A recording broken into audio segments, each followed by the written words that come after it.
This video is brought to you by Game Maker, the friendly indie game engine built for beginners and professionals alike. Making your own game can seem like a daunting venture, like trying to eat a movie theater hot dog in the dark. But thanks to Game Maker's project-based learning resources, even a novice can create games from start to finish, increasing their coding proficiency along the way. The Game Maker YouTube channel hosts a variety of step-by-step guides to help you craft your first RPG, platformer, puzzle game, and more. You can also find written tutorials on the Game Maker website. Reference the Game Maker manual for additional tips and tricks, or consult fellow devs in the Game Maker Discord server and at community meetups. Why, it's just like adding glow-in-the-dark mustard to that sneaky little hot dog.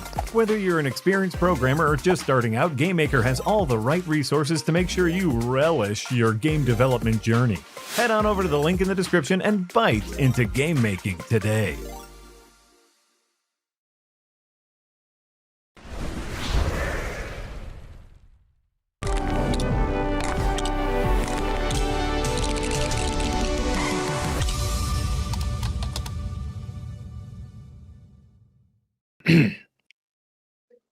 Hello, and welcome to DevHeads, the podcast focused on the ins, outs, and goings on of game dev, with host experience ranging from indie, double to AAA. I'm Jay, and as always, I'm joined by my wonderful co-host Tina. Hi, I'm 3 A's. And Mikey. Hi, I'm 1A, but then you add another A, so that's 2 A's together, which is one less than the 3 A's of which Tina is. Yes. Was that clear? Yeah. And we don't have a quintuple A. There used to be like rep yet. But there used to. We'll remember that day. the 4 triple yeah, used to do? The Ubisoft pirate game. No, it was the what team was it? I'm gonna look American it up. McGee's Alice. Okay. No, American McGee's Alice, the only real quintuple A video game to have ever released. No shade. I've never played that game, so I don't know why I chose that one as a representative. You like Beyond Good and Evil, right? I feel like you like. It's my favorite game of all time. Yeah, love it. The Initiative called themselves a 4A studio. Oh my god. Oh, not quintuple, but 4. Quadruple Yes. A. Yeah. Quadruple A. Perfect Dark. That was it. Yet. But they closed down, I think. Yeah. I would have liked to God. have seen that game, man. Anyways, Xbox. Where were we? Before we jump into Xbox, we have a unified episode all about Xbox today. But before we jump into that, Mikey shared something with me the other day that he would like to share with the rest of you, and it's really nice. Yeah. So we'll start with that. I won't take up too much time. For those of you who might be regulars, a couple episodes ago, in the GTA 6 episode, I talked about a friend of mine's suicide, somebody I worked with for years. And, it was important to talk about that, talk about suicide awareness, mental health awareness. He had bipolar disorder. There's somebody reached out to me and they shared this render. Eric, I don't know if you want to pull it up, but I was playing Halo all the way up until Jeremy's death, right? Like February 14th, I think. And the final night that we played Halo, we were playing Halo Reach, which he had never played before, and it's a great game. And Halo Reach has the ability to customize your character, and I forced him and the other people with whom we were playing to customize their Spartans, because I'm like, I want to see how you guys express yourselves. So this was kind of a beautiful moment for me, where this last night I had with them, where he appeared as that, right? That's the last physical time I was with him, right, in a virtual way. And that was us. And so me talking about that in one of my posts, where I shared a screenshot of us playing games together, somebody reached out to me. He's at Real Oscar Mike, or on Twitter, at Zero Dark Arts on Instagram. He reached out to me and he said, "Hey man, I thought I'd do a render of that moment. It's right there." And then he shared some stuff about his struggles. So Eric, I don't know if you want to link that, but in an effort to have a continued kind of awareness about mental health issues, I just wanted to quickly share this, and also just because it's a really good fucking render of Halo. We're talking about Xbox and Halo today. It's So, beautiful. I'll share a quote that he shared with me that was meaningful to him as someone who struggles. And it goes like this. People die twice. They die when they die, and they die when we stop telling their story. Not the first person to have said that. It's something that's shared, I think, on various channels, but I think it's a nice one. So that's part of my motivation for talking about it. And that's that. It's really beautiful that someone can reach out and be like, I wanna kind of give away to help by doing something artistically and give you something to like have a memory of and stuff like that, and have a visual representation of that. So like, massive shout out to that person for reaching out to you and doing that for you. I think it's really beautiful. His name is Michael too, so thank you, Michael. I'll link this to you when you're done. And yeah, it just goes to show you these things are very real and they affect all of us. Please remember to get help and talk to others. And Halo is a beautiful franchise. I'm not the first person to have lost somebody and to have fond memories of that person playing Halo. Right? There's a lot of connection. It was a big thing back in the day. Do you know what else was a big thing back in the day? Xbox. Oh my lord. Smooth, Jay. I know. That's why they call me King Fisher. It's nothing to relate to segues, King but Fisher? they do call me that. Yeah. Are scales on a fish smooth? I'm assuming so. They have Go to one be. direction. Wait, I was just about to say aerodynamic, but that's the complete opposite of Not what a fish. dynamic. Yeah, not to dynamic. Not a Tina, dynamic. fish I made it up, expert. Can you? Oh What- yeah, totally. Yeah, no, that's a Are phrase fish in, smooth? in my biology book, I think for sure. Oh yeah. Okay. 100%. Can we know okay. games we don't know? Hydrodynamic. Hydrodynamic. Thank Someone you, Hydrodynamic. Dodger S. Dodger. Yeah. So before we jump into the myriad of topics we have relating to Xbox, I just want to get your guys and chat's temperature read on Xbox. Like, how much are you guys engaging with their platform? Like, first of all, do any of you own an Xbox? Hand up. No, Okay, I had Tina an does. original. I had an original Xbox and a 360, but I opted out from there. Petered out after the 360. Yeah, a lot of my friends that I know either moved to PC gaming or moved to PlayStation after the 360 era. I think some of the damage they did with what was the first one called? The One after the 360. Do you remember when people thought it was going to be called the 720? Yes, I remember. I was in the audience at E3 when they announced that. And I also was there when they pulled a full Oprah and was like, everyone's getting a free Xbox. But That was pretty funny. And is that why you own one? No. The new one now. That was when they went from the 360 to... I don't even know the names whatever anymore. it is now. Xbox One? Yeah. And they shipped them to our office. And I remember our editor-in-chief at One Up at the time was telling us, like, you can't keep these. These are, like, you didn't want to be bribed into covering Xbox games as a game journalist. So they're like, you can't keep these and take these home. And then eventually he just said, like, whatever, take it home. But yeah, I remember one guy was like hell-bent on taking it home and keeping it, even though it wasn't supposed to be his property. So he would like go to the mailroom and like watch. So we filmed like an undercover video of him, and we like played a trick where we gave him a big fake box and just wrote Xbox in it with marker, and he was just like looking around like X box. No, this is just an X brand box. This is a box from X. Yeah. I get that's last gen, right? It's not current. That was not. Yeah, that was last gen. What even is the current gen X? I Xbox couldn't One tell you. S. Help.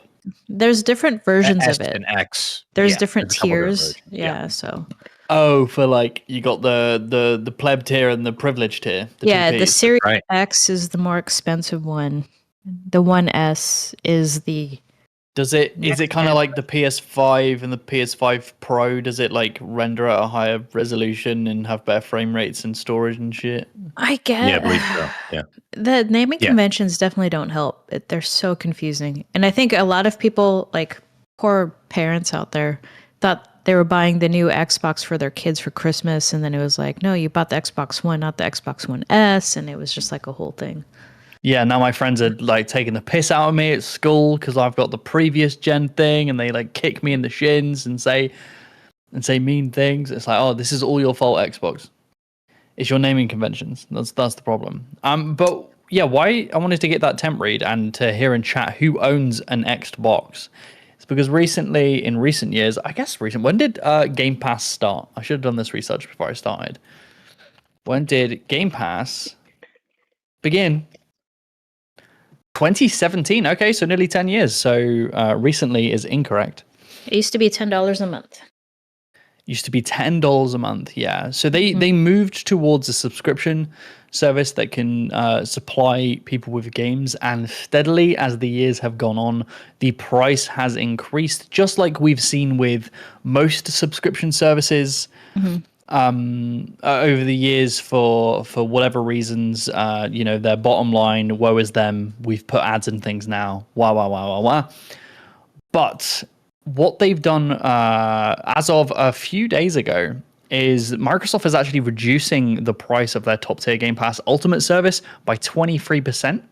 And it's going to go to $22.99. And also their base tier is going from $16.49 to $13.99. And that's interesting. You don't usually see price reductions in delivery services often. And my question is, why don't we usually see that? Could you imagine, before answering that, could you imagine Netflix or HBO going, guess what, guys? We had to think, and we want to make it a little easier on you to pay your monthlies. It's I've never heard of something like this before in TV Going streaming backwards. services. Yeah. But I think the reason I'm imagining is like, look, there's new leadership at Xbox, right? There's an understanding that the current model isn't working. It's something that it warrants kind of like a radical change and a pivot, and it's a very important brand. What was the right? joke we were making when we were trying to pick the title for this? And it's my fault it's not more inflammatory. But we're like, only losers change. Only losers something change. like that. Well, it implies some backpedaling or some attempt to garner goodwill, because if we use Netflix as an example, if they were to reduce their monthly cost by X amount, it would be viewed as, oh no, they're hemorrhaging money, and they need to reduce it so they can get more people in to hopefully bring that up. They need more users, and a company, especially in a live service model, wanting more users isn't necessarily a bad thing. That's what they're there to do. No, right?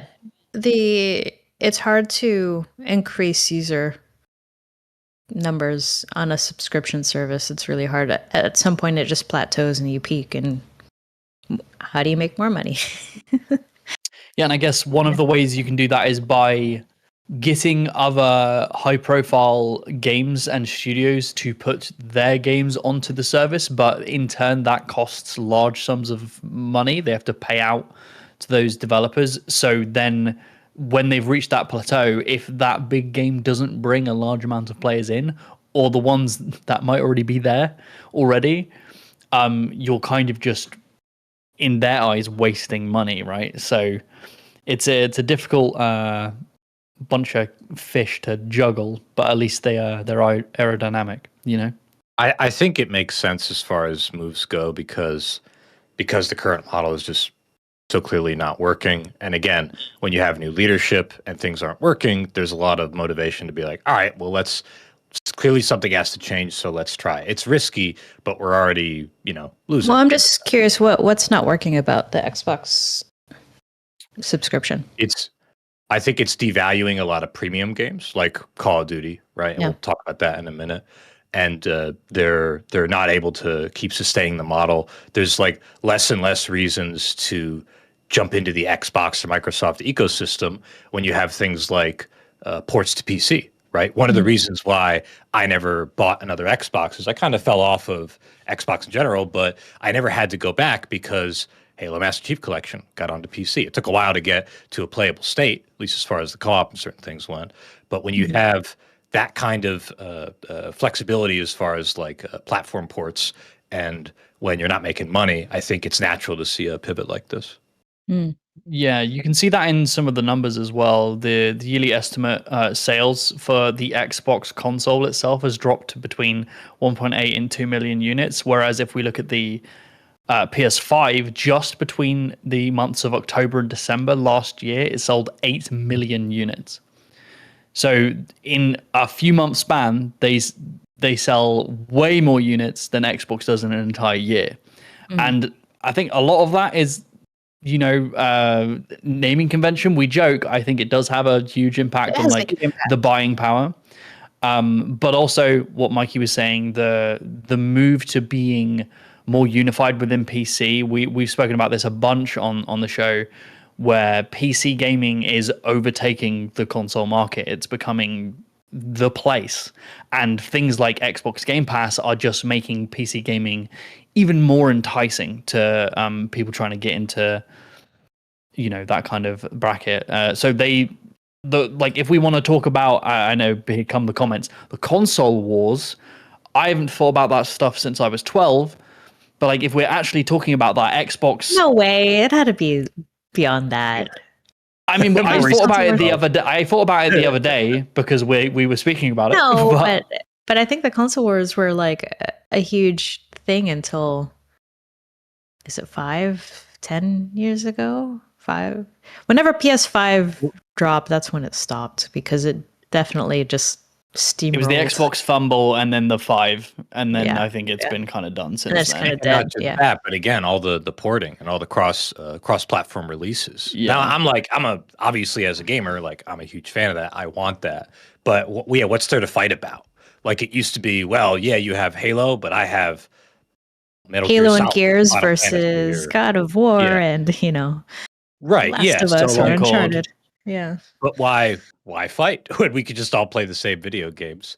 And when also when I don't know the generational jumps as far as the differences between each console matter less and less and less. Yeah, we talked about this a few months ago, I think, right? Like there's the only reason to get a new console is for the games, really. It's not for graphical fidelity. I mean, literally it gets better, sort of, usually, but how noticeable is it at this point? And PlayStation had a 7-year jump, I think, on their PlayStation Plus subscription service versus the current Xbox subscription. Oh, a 7-year. Yeah. Okay, because they were in it for. They had. I remember it launched on PS4, and I was like, "This is awesome!" And I think that sort of drew in a lot of people. Right. Because out of you two and everyone in chat, put your hands up if you do own Game Pass. Do you own Game Pass, Tina? I don't use it. Game Pass? I used it. I did use it. I got a pass for it, and then I stopped. It just wasn't. I think I got the cheaper version because you still need to pay to go play multiplayer games, right? So that's why I still have mine. Am I old? Is that not a thing anymore? And I just never looked. I'm not sure. That's news to me if it's still a thing. That sounds like an Xbox Live era I've kept thing. my credit Xbox card. Live thing, right? Sounds like you bought the gold edition. About my credit card. For 60 days. Yeah, I think I just rolled. I think on PlayStation you have to pay to play online. I never turned it off. You've been paying for Xbox Gold since like 2006? Yes. Oh no. Have you? And for PlayStation, whatever, yeah. And Nintendo's Pass for online. Yeah. Well, okay. Just so listeners understand why I'm like wasting money. You can claim it as a tax write-off if you're in the game industry. Tina's justifying her forgotten subscriptions by saying it's a tax write-off. Oh, what if I turn it on, That contributes to, I think, mitigating your tax bracket, but it's still money you got to spend, right? Yeah. But I at one point I found value in having every console in the house at any time so I could just play something, because I don't. Oh no, sure, yeah. Yeah, I just want to be left out of like the pop culture moment. No, for sure. I'm responding to your joke like a square, saying, well, actually, it doesn't actually help that much if you. But I get what you're saying.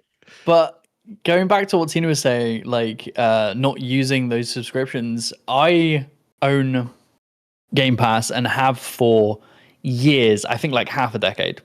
I've owned Game Pass, paid for it every month. But I can count the amount of times I've used it to play a game on one hand. Right? Mm-hmm. Because I used it for Sea of Thieves. Sea of Thieves is actually one of mine too. What a game! It's a good game. Yeah, it's a great reason. See, I just got that on Steam, So Now it's on Steam. I'm one of those convenience gamers where like I want everything on the same ecosystem. It's kind of worth it to me. But here's another problem I think. Or continue, Jay. Sorry, were you going to say something No, else? that was it. Okay. Yeah. There's another problem that I think compounds this, which is the following that we talked about a lot. People aren't really buying many new games anymore in general, right? Mhm. And if you're not buying new games in general, a subscription service should help solve that because, oh, well, what if you just had a big old catalog and you could dip in and out and it's ultimately cheaper, like you save money. But Mhm. if you're still like locked in your ecosystem, like, no, I'm really into League right now and I can't fall behind. Then why would you jump out of the ecosystem, even if it were cheaper? You're already locked in. I think that's a big problem that they're facing too. Yeah. Live service games mess these subscriptions up for sure. Yeah. Yeah. And just like I, as a gamer, I don't know, I like the allure. And I think when I just think of Game Pass, I'm like, wow, that's a great deal. But I think there are a couple issues with it. One being, I think the UX, the user experience on their Xbox like app is wank. Yeah. I don't like it either. Yeah, I don't like it. And like also, the idea of owning a game, as much as you can own a game in this digital age, when I have a game on Steam, I can play it with my other friends on Steam.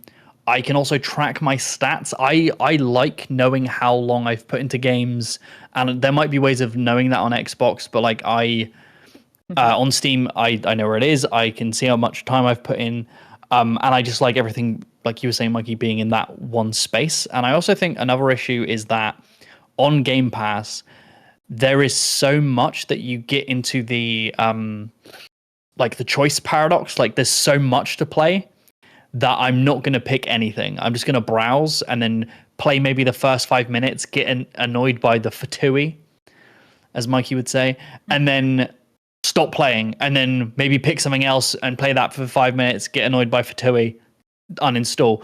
Do that for an evening and be like, oh, I guess I hate games. That's just because there's too much choice, right? I know it's weird to say Xbox is offering too much, like there's too much stuff on there, but I think it does become a problem for a lot of people, and that might be one of the reasons why they're seeing lesser sales, right? I believe that. I think you're making a good point. Choice There's paralysis. also an issue with hard drive space and download speeds.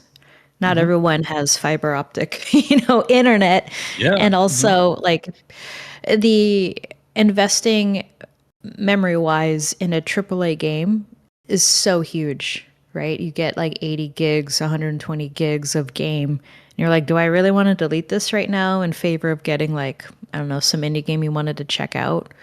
It's a tough experience. Yeah, speaking of massive downloads, do you know the game that has a massive download that won't be a problem on Game Pass anymore? Call of Duty. Call of Duty. Yeah. I feel like there's like some Baptist church thing and we should say right now, like, amen, or whatever after you said that. Amen. Is it good? I guess it's good ultimately. I don't know. For, it depends. Yeah. That's the discussion, right? Yeah. Yeah, the discussion is they are removing the news that they are removing Call of Duty from Game Pass. The next title to come out will not be on Game Pass. Is hot news. So hot, in fact, Tina, tell your little story of when you and your partner heard. Yeah. Also, for our listeners, if they don't know, are you allowed to mention who your partner is? I think you've done that in the past. Yeah, sure. My husband's one of the co-studio heads of Infinity Ward, so I still have a close relationship with that franchise. Yeah, I still know a lot of people that work royalty. There. Yeah, you all might not know. Whatever. Yeah. Whatever. Well, he went from, okay, just so people know, he went from being a QA localization person in Ireland and worked his way up the past 15 years to where he is now. So I'm very proud of him. Hell yeah. Oh yeah, it should be. That's amazing. But I saw an article fly by and I sent it to you guys and I was like, oh, look, Call of Duty's not going to be on Game Pass anymore. And then I sent it to Jack saying like, you probably knew about this. And he was like, no. Co-studio head of found out before. Coach Judy had for Call of Duty didn't know before. I found out before he did. Yeah. So That is mad. Let's be clear here. Let's be clear for a second. That's not Jack's fault. Everybody understands that, right? I mean, I didn't ask You for say- context. He can't share context with me anyways. We're Okay, very sure. like I don't- tight-lipped about that Of stuff. course. Sure. Yeah. I don't think it's Jack's fault. I'm speaking a little bit from personal experience here. That kind of shit happened at Meta, right? Where it's like, wait a minute, we work for you. Why are we learning about this shit? It's in the corporate. news? It's corporate stuff. Yeah, it's normal corporate stuff. Yeah. Yeah, I mean, that's a like a high-level decision anyway. So it's like, why would he? He's focused on making sure the next game comes out. On time. Yeah, He's making the fucking game video comes out on game. He's time and it's making those good, people right? money is what he's doing. Yeah. Yeah, 100%. But like that is Eric.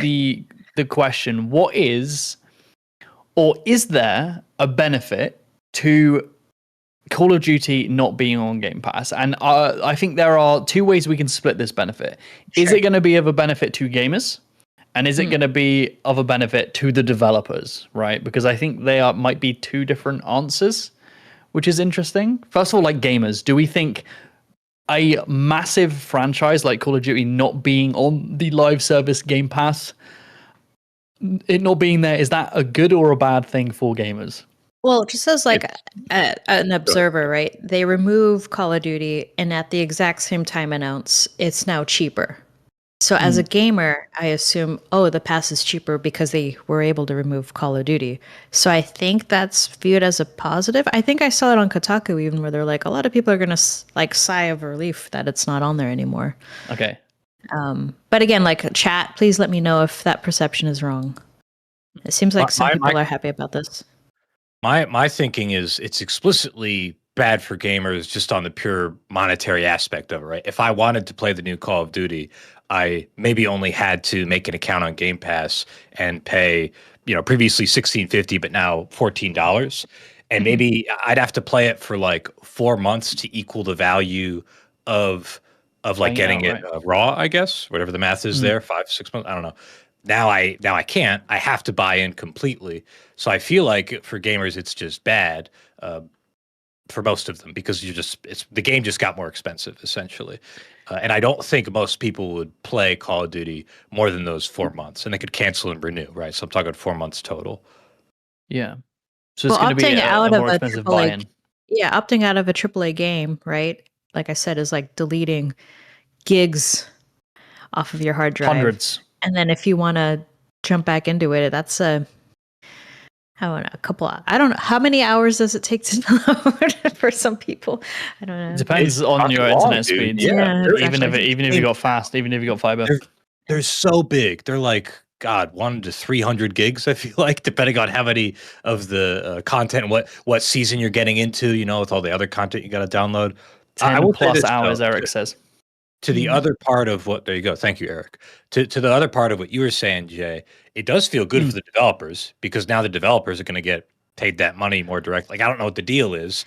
Well, so that must be more money to the devs. That's the thing gamers I don't think really think about or have to think about. But when you have a subscription service and you download a game, how do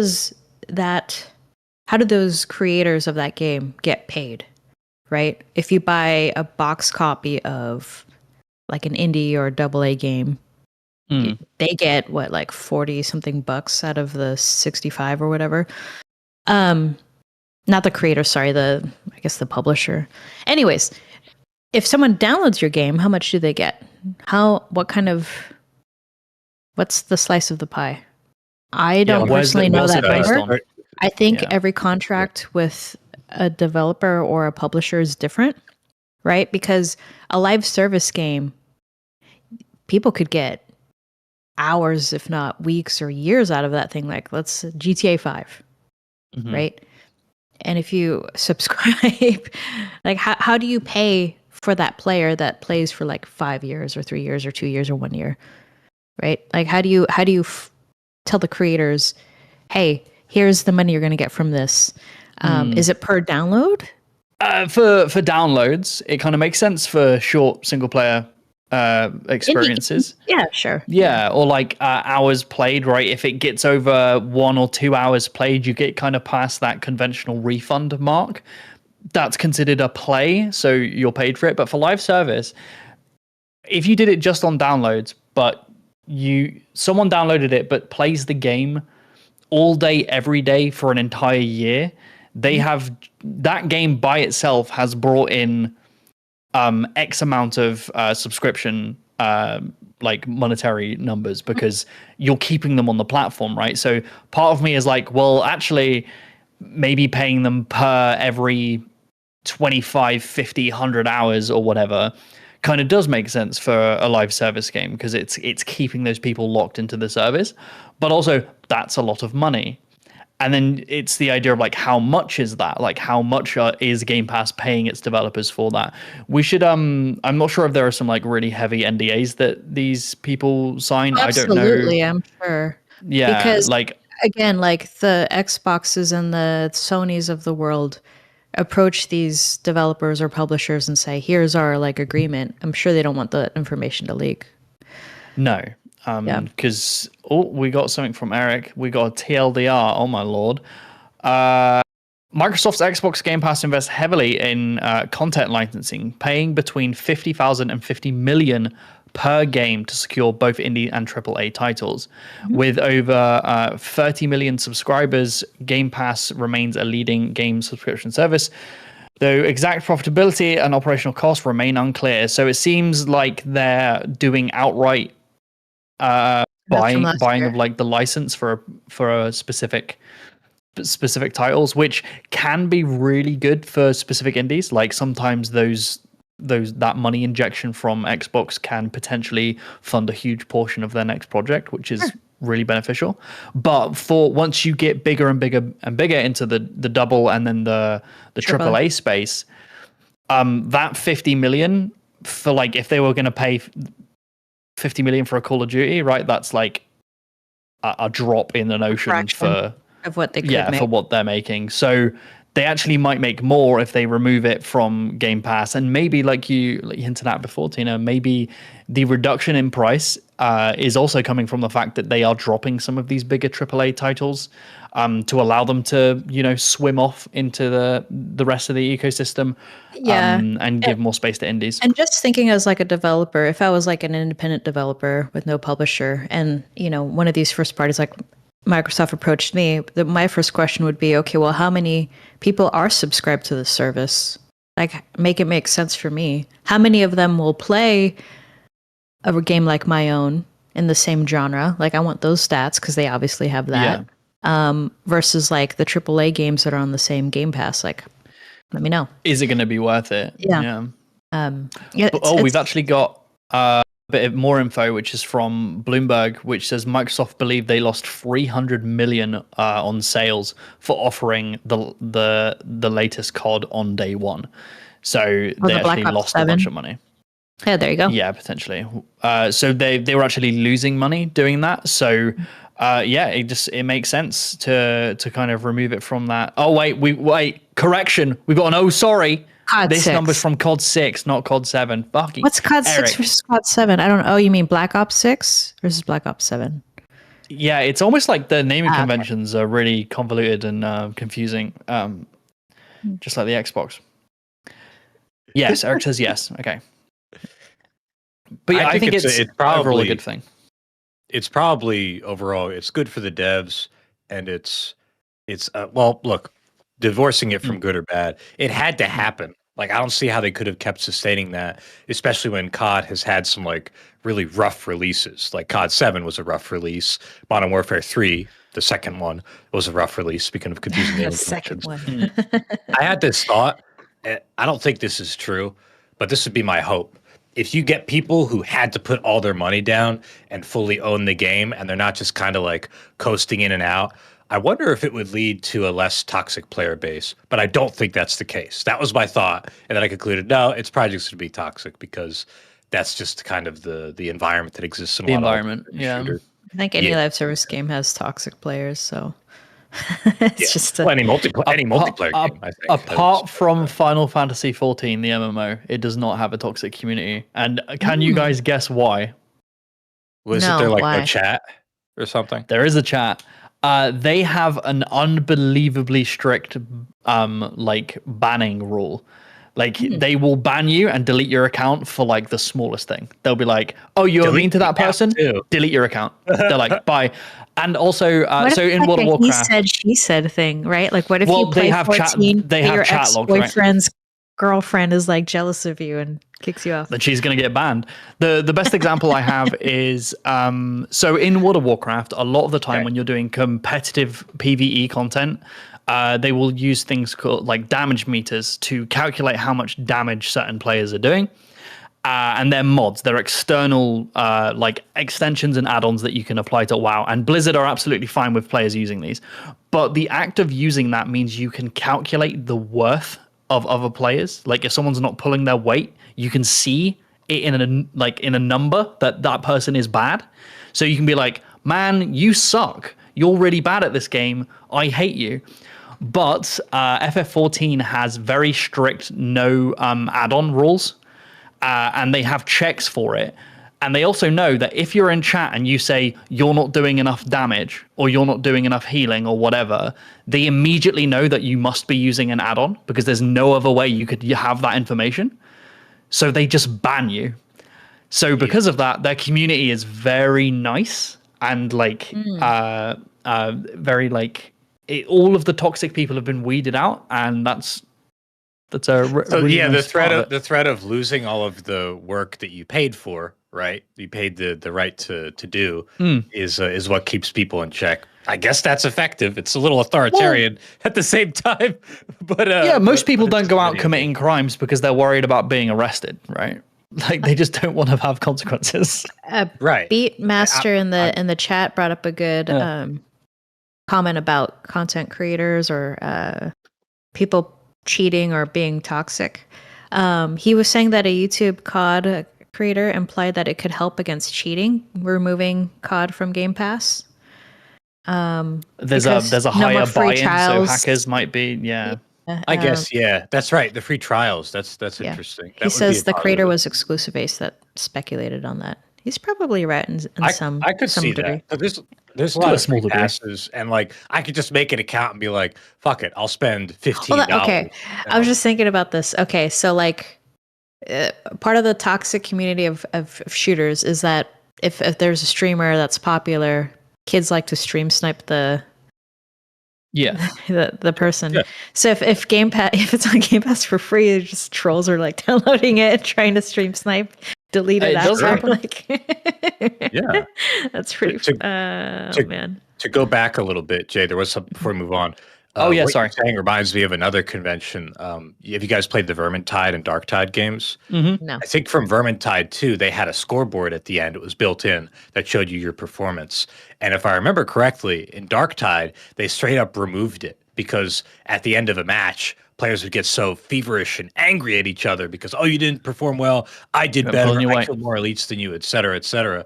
And this is a co-op game. By the way, it's exclusively co-op. So that kind of toxicity. I mean, I remember talking to one of the Killing Floor developers, and they were talking about it too. I do think it's just a first-person thing, and it's not even that it's PvP or co-op. That bickering is always there. Yeah, I made an entire episode on it in regards to League of Legends, where unfortunately the genre is just built around all of its mechanics and systems lead players to being naturally more toxic. That's just how the game is built. Not intentionally so. They don't want it to be toxic, but to have a competitive 5v5 stakes game, it will encourage toxicity. It's kind of inevitable. And the usual anonymity of the internet, the lack of consequences. So, we're not talking about anything new, but you're reminding me of just how prevalent, which again, to go back to my point, I don't think it's going to make things any less toxic. COD multiplayer is still going to feel like COD multiplayer in terms of the chat. Yeah. Also, like on cheaters, never underestimate. Sorry, I just had a question. Like, has it gotten less toxic over the years? Like from when I was playing heavily, back in like original COD 4 days to now. Like yeah. I don't think so. I think it's. It must have. No, it must have. It must be less toxic. There's more moderation, but in my experience, it's moderation tools getting better. I- Okay. I could Recording be wrong. tools are getting better. I think that's another thing. You could at any time be being recorded by some dumb shit YouTuber, and I say that as a dumb shit YouTuber, who now has evidence of you saying horrible things or even slurs online, and the skill at people being able to be like, oh, we see your gamer tag.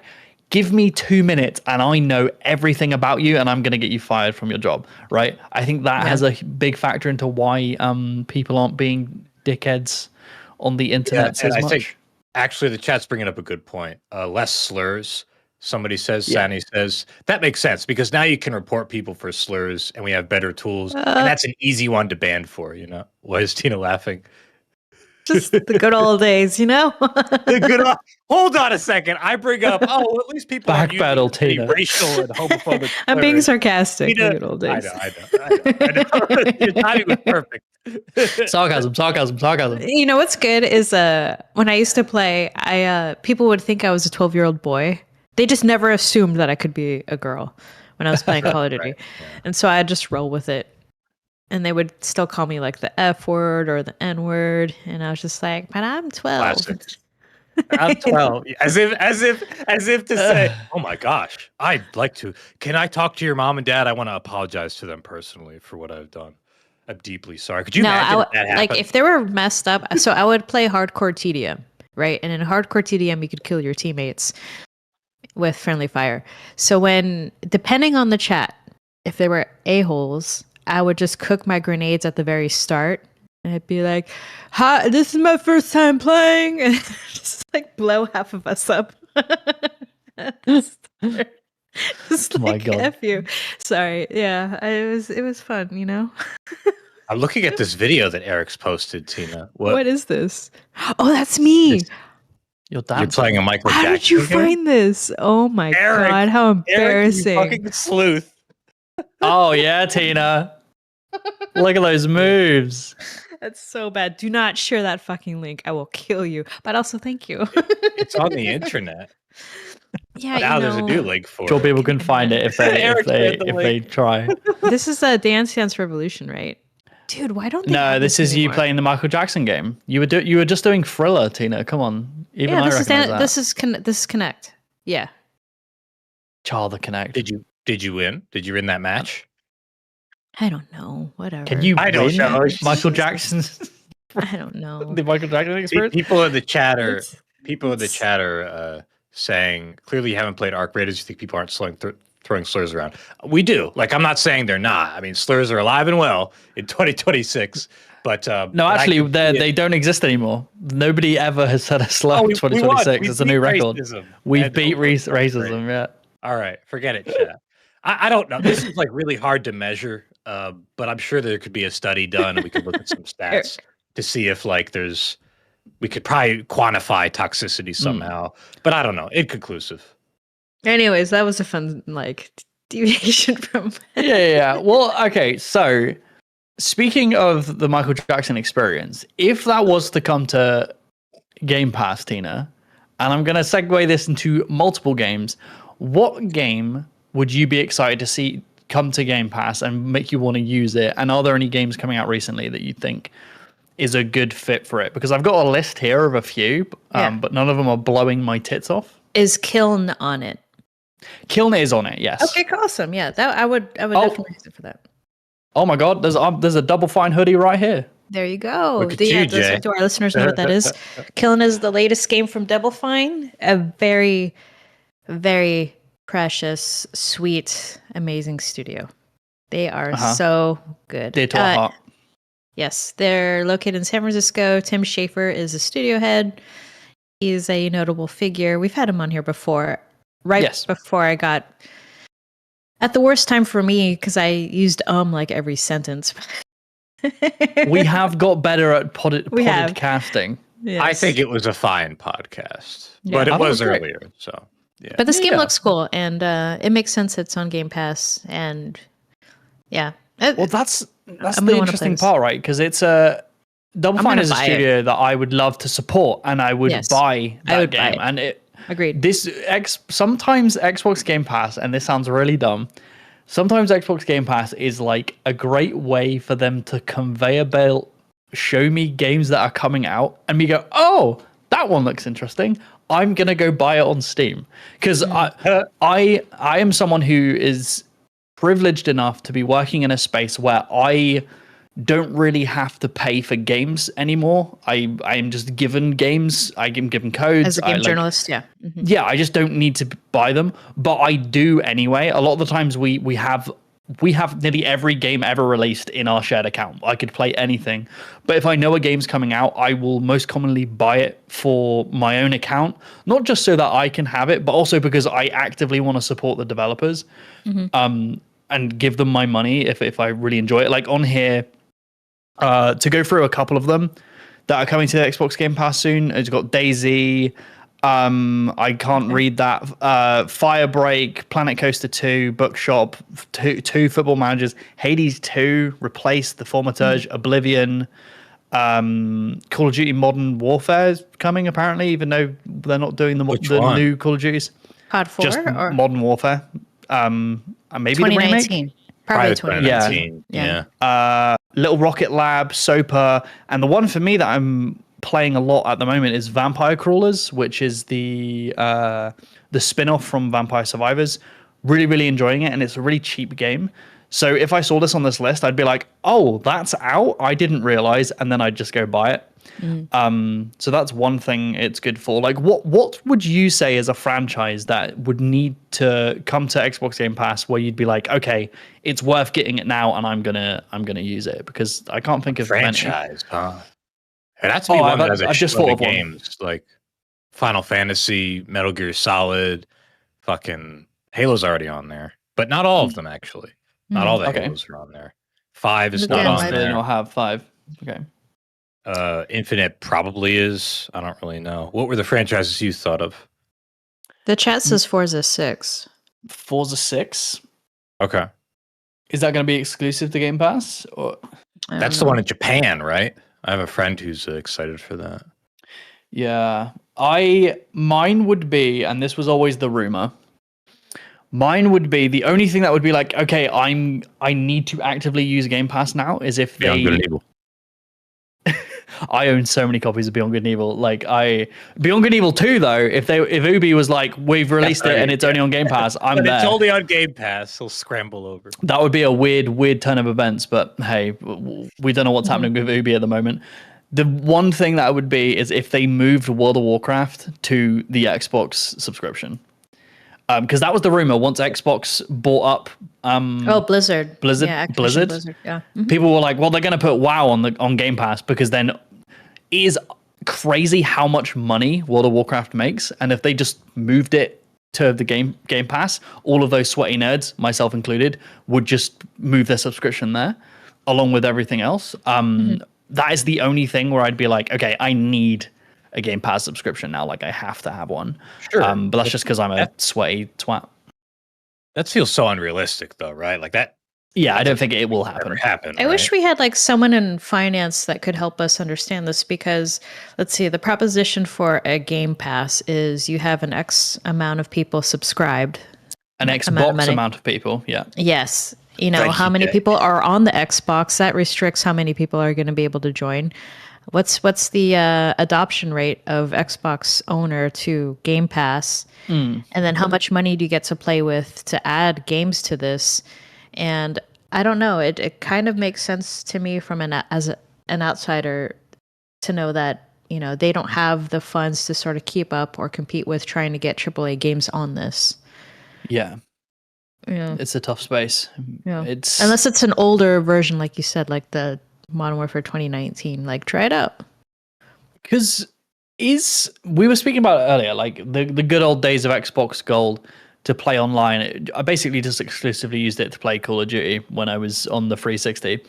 But in that, is that chat, and probably Eric, is that still a thing? Does Game Pass give you access to online stuff if you're playing on the Xbox console? Yes. You have to have, like Eric just said, what I speculated on earlier is you need it to just play online games, unless you're Fortnite.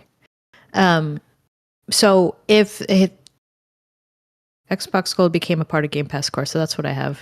That makes Because sense. I just rolled into it. I never stopped paying for whatever it was. Wow. And we made So a game fun like of this, Fortnite sorry. is like full beast mode. They have a large player base. Yeah. So they can sort of use sharp elbows when talking with first party companies and saying, this is what we're going to do. Leave us the F alone. It's pretty cool to see. That might be true. As a gamer. What's interesting now, though, is, with the layoffs that they experienced, there's an implication that they might not have, their elbows might not be as sharp as we might have thought, right? They might not have with the weight. 1,000 laid off. Sure. Yeah. I'm kind of inferring here a little bit, but just as a potential counter to that point, maybe they don't carry the weight that they used to. And I wonder They how still that's carry a hefty amount of weight, I think. Until like GTA. Yeah, they could stand to 6 lose a few comes out. pounds for sure.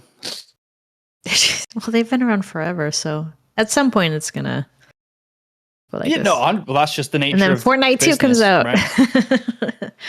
That's just that Fortnite 2. Oh my god, Electric Boogaloo. Apparently, okay, according to Helicon, 70% of Xbox X and S owners have Game Pass, allegedly.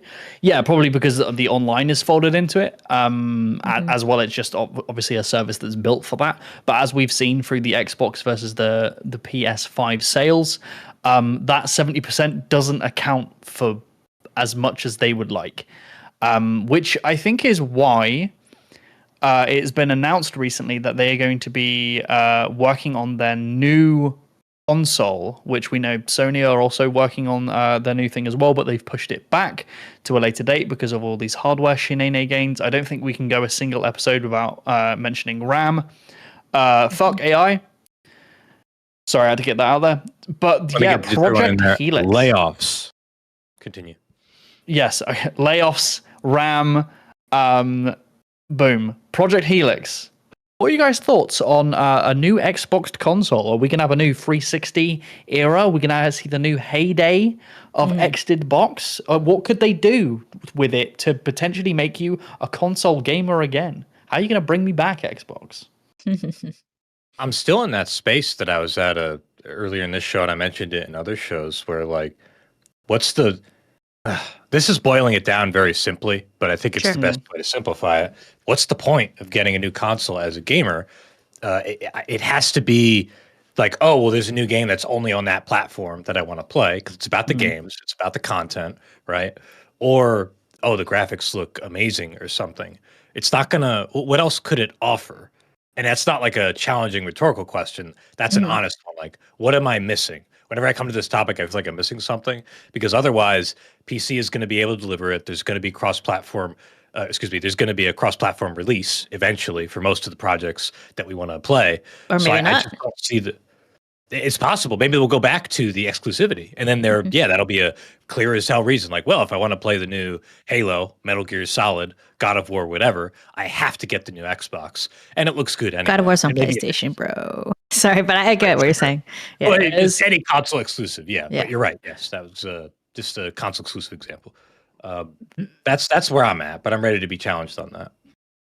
There's a way to kill one player with 2 stones with this, which is, first off, I think an exclusive title that brings people early on, brings people to the console is really important. So let's just hold on to that thought. Also, I think, and just hear me out, this could save Xbox. I think they should work on a peripheral that's like a camera, right?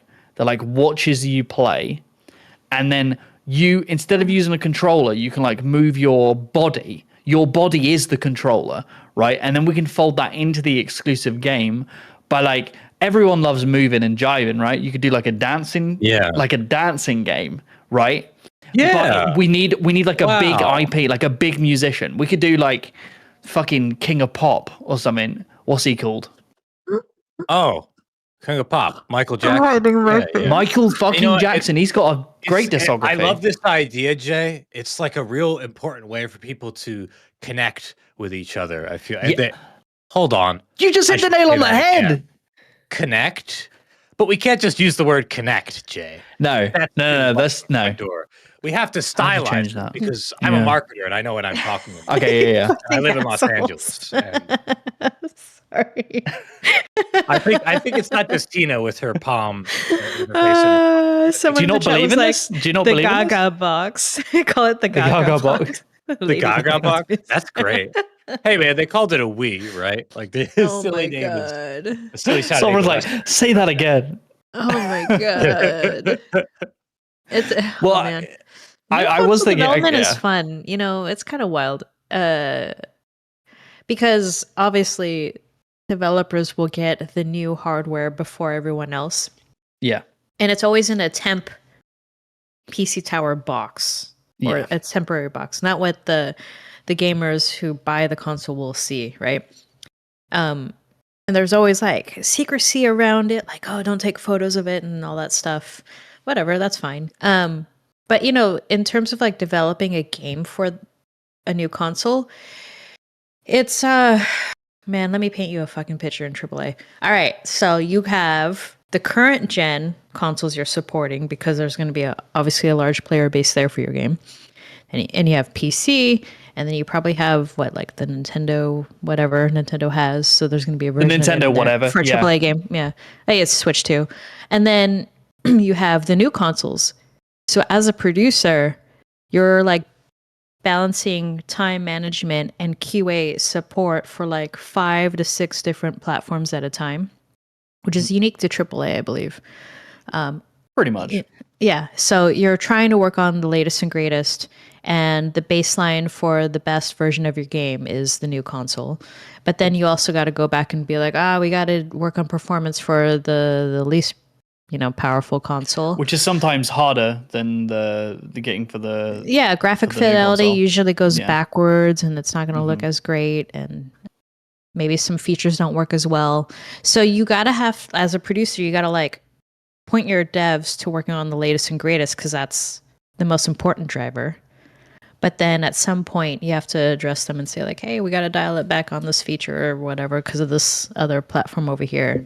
So it's a really tough sell. And then also new consoles come with a lot of requirements from first parties. So they'll say like, oh, we have a Kinect. A requirement we have for you guys to be on the new platform is to support maybe like 3 physical movements or whatever. Yeah, or like the share button on the PlayStation, right? They were really heavy early on for being like, oh yeah, we want you to be able to share pictures and small video clips streams from each of the games. Yeah, stream it directly from the played station, and it's like, as a developer, you got to support this feature. Yes, so add that into your like workload. So it's as a producer, it's like a tough balancing act of, okay, what are your needs? What are your demands? What do we got to do to be on your platform? And a lot of times, I want to say the toughest feature to work on was when the new Xbox One S? One. I don't remember. Just the one. first Xbox that introduced being able to watch TV simultaneously picture in picture while playing a game. Do you remember this? No. Or like a little game in the corner while you're watching TV? Or like a little TV in the corner while you're playing a game. That killed frame rate. Of course it did. Right? So like a game like COD that requires 60 frames a second on console, that was like, oh man, just shoot me in the foot. That was You tough. got to make this work. Yeah, oh my God. So it's interesting. No, I just, you never know what you're going to get. You never but yeah, know it's what fun. you're gonna get. Working on a new console as a AAA dev. If you guys have questions, please let me know in the chat. Yeah, blast them off in the chat. We have some details on what the suspected direction Project Helix is. Some of the confirmed details are that it's going to be developed in partnership with AMD. Mm-hmm. And they're going to be aiming for massive gains in ray tracing and visual fidelity using FSR Next. Rest in peace, DLSS5. No sexy characters on the no X-Bone. Oh, I guess we can't call it X-Bone then. X Frigid. I don't know. Hybrid Also, this is the interesting one for me. The console is going to be designed to bridge the gap between console and PC gaming, allowing users to run native Xbox console games and PC games within a streamlined console-like experience. Not sure if this is confirmed or this is just the belief in what they're aiming for, because this is what I believe Steam are doing with the GameCube. When this comes They're out, already doing it with the Steam Deck, right? Like they're trying to unify it. I don't know. To interrupt you, Jay, with a quick comment. I don't know what it means. You know, bridging the gap between console PC gamings, playing PC games on my Xbox. If that's what that means, which I guess is my interpretation. Yeah. That's nice, I suppose. But is that enough to upgrade? Aren't people buying an Xbox already in the Xbox ecosystem? I feel like this is inevitable for like console games and PC gaming to converge at some point. I do think that there is a low barrier to entry for some gamers to just get the new console and then like, ooh, I get to play PC stuff. I think it's harder for some gamers to just dive in and just say, I have a PC now and I'm going to play games on it. Maybe not. No, that's fair. That is fair because it's a better entry point. I guess the part of which I'm a little skeptical is like, it appears that Steam's doing it from the PC to console-like experience angle, and then Xbox is doing it from the console to PC-like angle, and they're both coming at it. The Steam one, or go ahead, yeah. Yes, and to be fair though, Microsoft has always been on PC, and they try to merge the gap between console and PC games by having your gamer tag keep track of your achievements on PC gaming. What was it called? Games for Windows. Do you guys remember that shit? Oh, I remember that shit. That did not work well. I remember it. Please go on. I enjoyed getting like Dawn of War 2 achievements and then having it attached to my The platform just didn't fucking work. Oh, Eric, take that logo away. I had so many friends. I remember having a support call with somebody on Microsoft that accidentally bought an expansion for GTA 4 that I didn't want, and they like didn't want to refund it. It was like an awful experience for me. It didn't run very well. Old games that use it were a pain in the ass to play again. But anyway, yes, you were talking about Deck. Please go on. Yeah, so I think they've always sort of dabbled in like PC, console converging, but they're probably hitting it harder this time. Anyways, sorry to derail. And I'm open. No, you didn't derail. Like I'm open to that. I guess again, I'm being kind of the skeptic here. I feel like I'm trying to see the value add, so to speak, to talk like a corpo person. And the value add to me seems minimal just because I feel like if I'm in the Xbox ecosystem and I'm getting ready to buy an Xbox, I'm not really inclined to be like, oh, cool, now I can play on my PC games, but I have my PC. That's why I bought them, right? That's why I bought PC games. I do see the appeal of someone who's like, oh, I have a computer, but I don't know, I don't feel like upgrading over and over. Hey, the new Xbox, I could play Xbox games and PC games. But at that point, when you get another PC, just like before, I'm open to being challenged on this, but I don't see a tremendous If our world value was the same world a year ago, I would say the answer is unequivocally yes. Just upgrade your PC. We don't live in that world anymore. That was going to be my point as well. Yeah, like it's not just RAM that's an issue. It's like everything tech is an issue. So let's say your PC just, the motherboard fried. You're like, oh shit, new console. It's a little bit cheaper than buying a new PC tower. Could be thousands of dollars cheaper. So the theory... Potentially, maybe not. Maybe it's only $300 cheaper, Jay. We don't know yet. But still, that might be of an attractive thing to people who are looking to get back into it. And also, like, think of it from this perspective: where is the leap from console gamer to PC gamer? If I think back to how it was for me, it was basically like I was growing up. I was like, okay, I'm of an age now where I understand the benefits of PC gaming and that it exists. I think that's a lot more common now with younger generations. I have a lot of my younger siblings, when they were kids, would ask me to make them computers, and I had to tell them how expensive it was and how complicated it was. Anyway, but if you're at that age, right, you're between 16 and 25, right, you're understanding that PC gaming is very attractive to you. and maybe parents who are still buying things for Christmas for their kids and stuff like that, they're like, oh, my kid won't stop asking for a PC, but I don't know where to begin. What's going to rip me off? I don't know how to build one, blah, blah, blah, blah. Going into a game store and being like, oh, the new Xbox, and the clerk there's like, yeah, this can play PC games and Xbox games, to a parent or someone who's largely been in the console market up until that point, that is extremely attractive. It's like if you went, oh yeah, this Xbox can play Xbox and PlayStation games, right? It's like one of those weird combo consoles that you'd get from the black market. It's like, this seems too good to be true. Only it's real. And it works. Only it's real. But like, I could see a lot of people being attracted to that. And just like a lot of people would be attracted to the GameCube, right? It's like, I can see the benefit of having this. It's a unified price point, so I don't have to worry about getting the right specs and stuff like that. And is this PC underpowered or overpowered? Because when you're getting even in a pre-build, you don't really fully understand what you're buying. But with that, you will. I don't think consoles will ever really fade away because, like, let's take my kids, for instance. My eldest is 4. She'll be 5 soon. I'm going to introduce her to more games. A console, for me, seems more,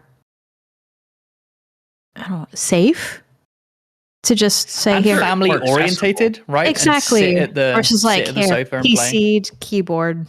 Even if you gave her a controller on a PC, like that just seems like a scarier proposition. Yeah, and when it's in a console format, it is easier to integrate into that kind of ecosystem, because even though you might be playing a PC-based game, whether that's with a controller or if they want to actually support PC, there's going to have to be access to use mouse and keyboard, which I believe on a lot of modern consoles you can anyway, or you need like a small adapter. I'm sure they can bake that into the hardware itself. If it's at the communal TV on the sofa, that's more accessible for the whole family than like, hunched over your deck playing WoW like a goblin, which is me most times.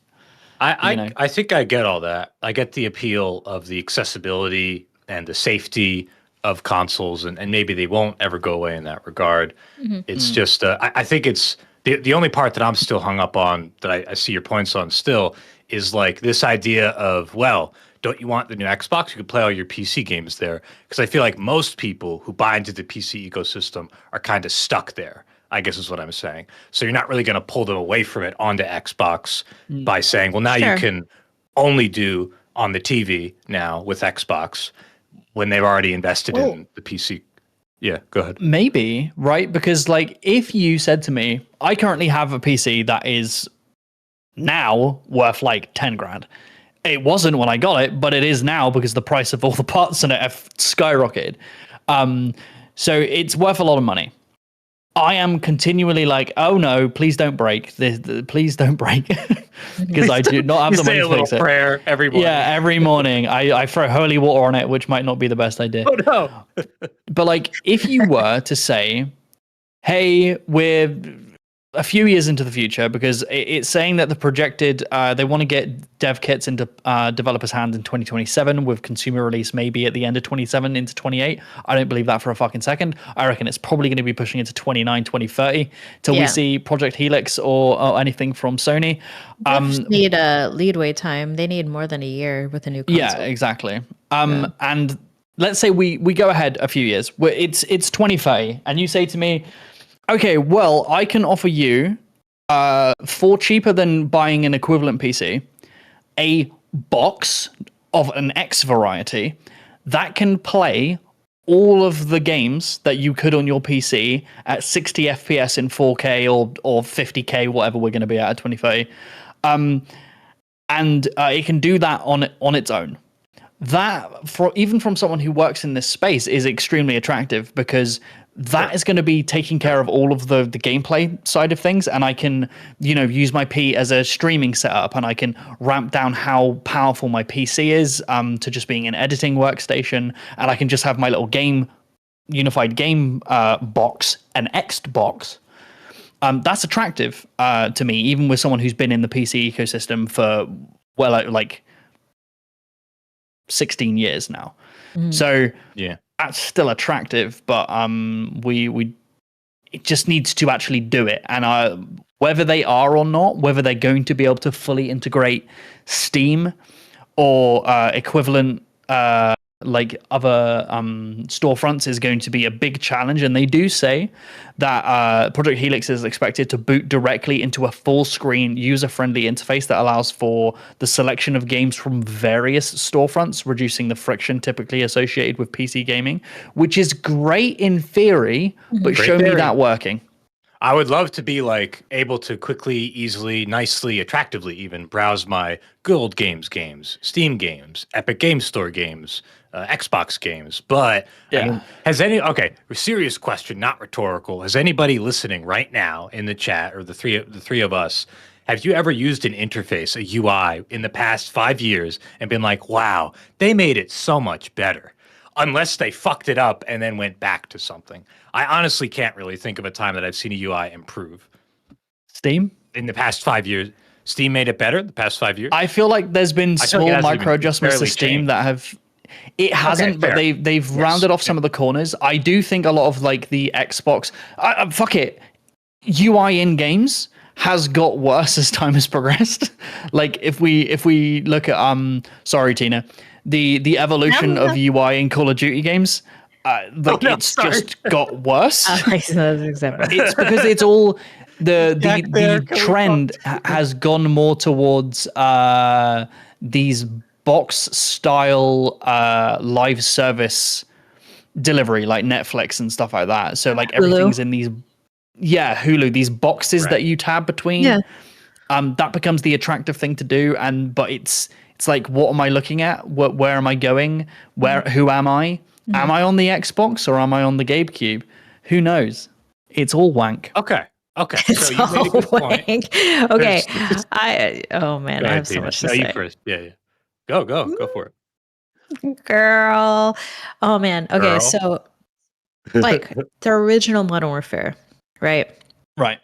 It was a last minute consideration to work on UI as a feature and menus at the tail end of a game. So I'm sorry. When you say the original Modern Warfare, just to clarify, you mean from 2007 or 2019? Okay, yeah, go on. 2007. Yep. So it was just like, I just add a couple buttons. And there was always this mantra, it should only take like 1 or 2 button clicks to get into a match. Interaction costs, yeah. Yes. I don't know what's happened since 2007. I do know that at some point they hired... and this is just inside baseball stuff, they did hire somebody from Hulu, I believe, as like a UI director at some point between 2007 and now. That obviously impacted the look. But you know what also impacted UI and made it a little bit more chaotic, for the better, is anything accessibility related. So accessibility features definitely require significantly more UI. For sure. I think they're warranted, though, and are usually in options, right? There's no issue with the accessibility features when it comes. But it can add a lot more to the UI menus, like framework. It can, sure. But it's... Sorry, to clarify my complaints, it's less about, I hate that. It's navigation that's gotten worse for you. It's navigation. It's the FATUI. It's the first time user experience. You pop in and you're in the menu. You don't know where anything is. How do I quickly, intuitively get to the experience I want in, as you said, as few clicks / button presses as possible? What's interesting for games is, especially in a AAA environment, menus are usually inspired by what's the most popular navigation methods at the moment, right? So like when Snapchat was fucking huge, I thought their UI was ass. But a lot of people looked at it like, we should kind of take this seriously because a lot of young people are using it. And see the value in that, because like there's, what you want is you want there to be the smallest amount of time interaction costs, as we've spoken about, between you thinking you want to do a thing and getting to it. And as you said in the original Call of Duty Modern Warfare, it was like we want it to be a couple. And I know for a fact, because I made a video on this, I can't remember which one it was. It might have been Blops. But the recent Call of Duty had 10 to 12 interaction costs to begin a match. Fuck off, right? Wow. That's just wrong. Yeah. 10 to 12 button clicks to begin a match? Yeah. What are you playing at? Anyway, I can see the value in seeing something that is very popular with young young kids and being like, we should try and simulate some of these UI elements because they are used to interfacing with it. So if we do something similar, mentally they have to use less mental power to understand what to do and where to go. Yeah. But that only works for that small subset of groups. And then if you're a AAA Generations. studio, other companies go, wow, they did that, we should do that as well. And then it all becomes wank. Yeah, like when I think the latest Battlefield borrowed a lot, or it was inspired a lot UI-wise from the Call of Duties. Absolutely, yeah. You know what confuses me? I'm gonna be a little bit grumpy gamer for a second. I don't know when the fuck we're in a lobby and like searching for a match or not. Like it's usually in really small text, and I'm like, okay, like you three of us are partnered up. Like, are we doing anything? Like, what the fuck are we doing? That's commonly signified by something called a frobber. The UI term is frobber. Yeah. So it's like just like the same with in loading screens. It is? Oh yeah. I didn't know so that. Do you know when you're in a loading screen and you can either see a bar filling up or that little spinny, there's usually like something the smallest text that says looking for loading, matchmaking or whatever. Yeah, what you do on the loading screens is that when you have that bar or that small thing moving, what you're signifying to the player is that your screen is not frozen. We are doing something. We are processing stuff, right? And they're called throbbers because they throb. Helpful throb. It's There's weird. a picture of a It's weird. throbbing thing on the screen right now. If you said that term in a meeting with me, I'd give you a look. I'd be like, oh. like what the fuck? Yeah. Where are we? Who am I? Who were we? Yeah, sorry. So basically, I don't know. But in closing, I feel like a lot of UI iteration is actually bad, and I can't think of good examples, games especially, but I can't even think of an interface that is like improved in the past 5 years. Say out loud, the Xbox 360 was peak UI.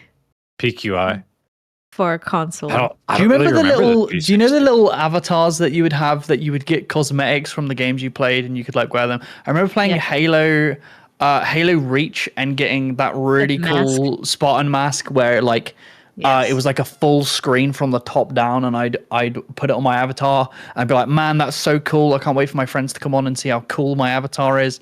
Yes. And I'm still waiting for one of my friends to message me to say that avatar was really cool. What was everyone's gamer tag on Xbox? Mine's really cringe. What was yours? Tina. Sorry? Actually can't. Tina? Mine was just what was your gamer tag? Tina. No way. You got there's no way you got something so exclusive. TEANAH, Tina. Oh, as in like your way of spelling it. Okay. Yeah. Oh, okay. Yeah. You went like XXX, Tina, XXX, 360, no scope. Right, okay. No. I don't think I've changed my avatar since 2010. So if you look at my account now, I think it's still whatever my avatar was back then. I must break all of their fucking UI somehow because I haven't just like changed much. Why would Can you? I still play with my avatar? I don't even know. So bad. Mikey, what were you called? I can't remember, honestly. I have to think about it. Yeah. I made mine when I think I was like 11 or 12. So mine was Flaming Juggernaut, spelt wrong. Yeah. That's fine. Fuck That's yeah. not bad. Flaming That Juggernaut. sounds like a 40-something-year-old gaming streamer. Like, I don't know. Flaming Juggernaut. I can't remember I spelt Juggernaut, but I remember getting about like 4 or 5 years into being on the Xbox, and then somebody pointing out that it was spelt wrong, and I was like, oh, whoops. That's pretty good. Yeah, I feel like my ICQ, I don't know if anyone knows what ICQ is, but my name there hasn't changed. Millennials I do. just tried to grab it. What was your ICQ was numbers, wasn't it? It was, but I had my name Tina. Or that's how I spelled it. Okay. Yeah. Yeah. I don't know what that is. Can you explain what that is? You bitch. ICQ? you Tina, remember I'm British. What did you use? An MSN Messenger? MSN, You fucking continental man, you. You fucking European bitch. It was a chat program. It looks like MSN. Yeah. Yeah. It was just a chat program. It was a chat client. Yeah, it was. MSN number? but older. Oh, My okay. ICQ number is 38362-189 if you want to add me. Was it really? God. You remember? Yes, I swear to God, yes. You just People- doxed yourself. Oh no. Yeah, I got You're gonna the be getting hit up yeah. on ICQ now. My neurodivergent thing is remembering numbers. Remembering. Oh no, my ICQ's blowing up. What's happening? Are you getting like Oh, 10 no. messages a second? Oh my gosh. It's blowing up. I got So- one. Hold on. Helicon says ICQ is very popular in the UK. So Was it? I never used that. MSN was my Okay. my go-to. I'm It's because sorry. you're like Continue, 15 Jay. years younger than me. It's fine. This We're is 8 true. tangents deep, aren't we?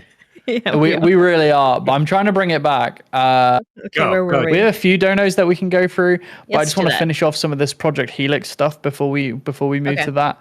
I say that I think we've covered everything. I'm just having a quick read through. Okay, yeah, like they really want to push this Xbox Play Anywhere, which is going to combine the 1,500 games with existing Game Pass ecosystems continually across all consoles, PC and cloud. Like they want to go for this.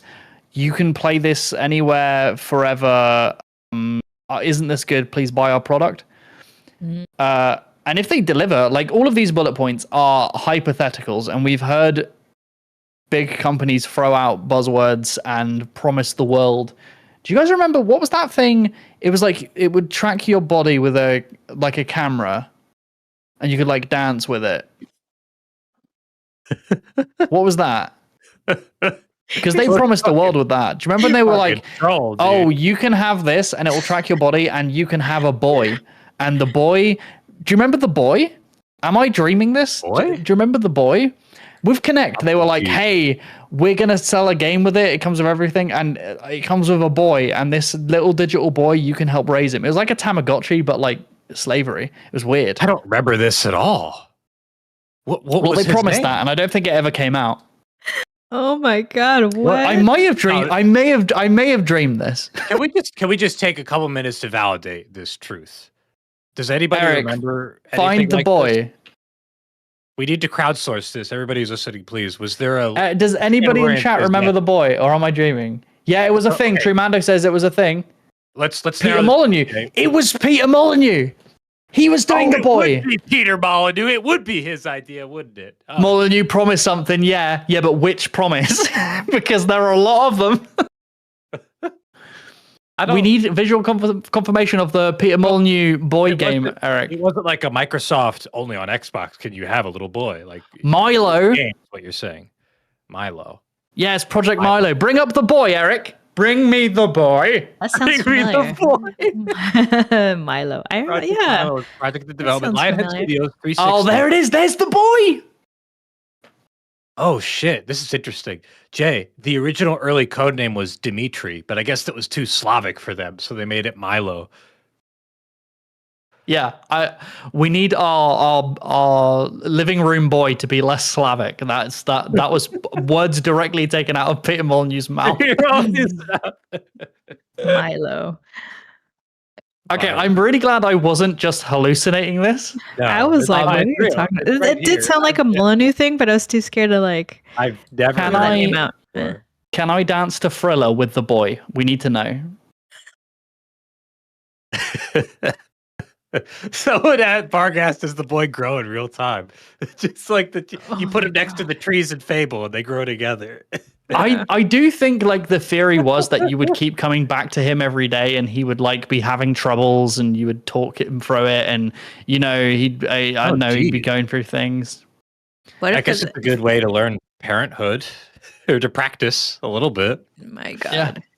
Don't worry, darling. I've practiced raising our son. The boy is on the television. Peter Molyneux What if said you- he is real lifelike.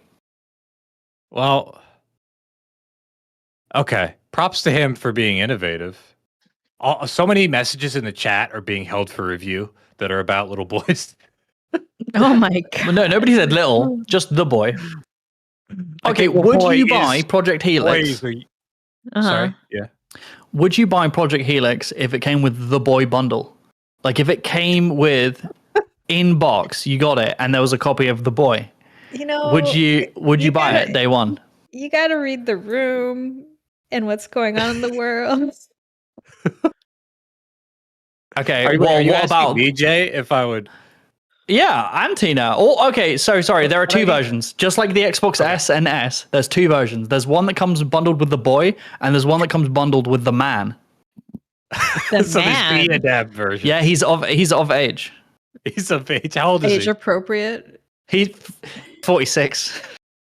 He's 40. Okay, so how much of a game is there if he's not got his life? And when you open it, instead of the boy who's more about like adolescence, going through his teenage troubles and like helping him become a man, when you open the man, it opens the screen and he's sat on his sofa and he's upset that what he's doing on his controller isn't opening games.